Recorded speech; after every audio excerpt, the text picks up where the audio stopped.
Hey, Trinity Grace Church, I want to read to you today Psalm 127. It says this: Unless the Lord builds the house, those who build it labor in vain. Unless the Lord watches over the city, the watchman stays awake in vain.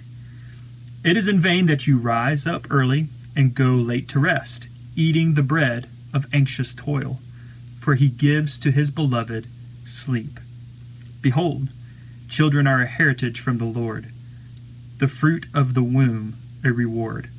Like arrows in the hand of a warrior are the children of one's youth. Blessed is the man who fills his quiver with them. He shall not be put to shame when he speaks with his enemies in the gate. So I want to just start with a basic question and ask, how are you sleeping these days? Believe it or not, that this psalm right here highlights our relationship to sleep as having massive theological importance. What motivates the rhythm of our day? Our reception or rejection of sleep can give amazing insight about our thoughts about work, rest, and our view of God.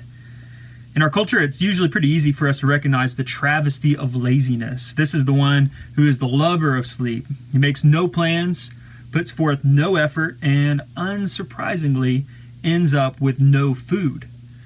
It may be easy for us to scoff at such laziness and poor planning. However, this psalm right here highlights another, perhaps more subtle travesty. In this case, the worker is wide-eyed and there is food on the table, but it is the bread of anxious toil. So the psalmist here highlights two different kinds of workers, one building a house and another watching over a city. And the work itself is not bad. However, verse 2 points out that the work is in vain. It is worthless or meaningless because of how it is carried out.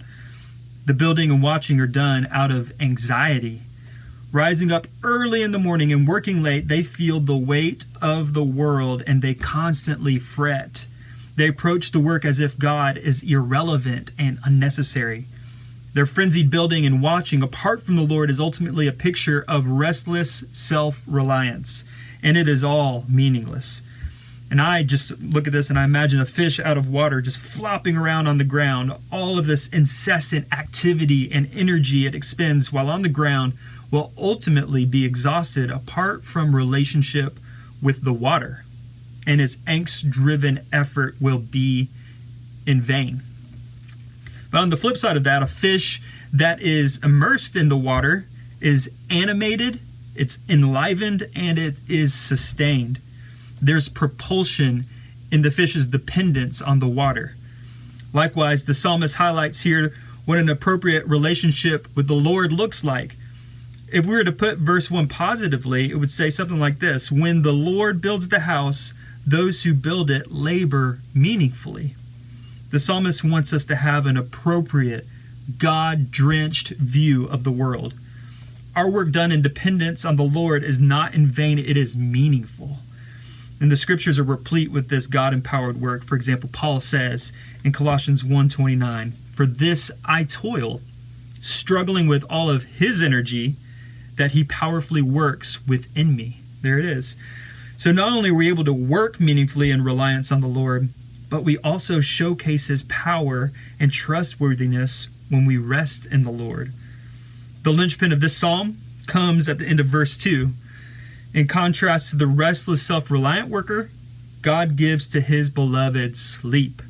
And God is all-powerful. He is trustworthy, so much so that he invites you to stop working and close your eyes.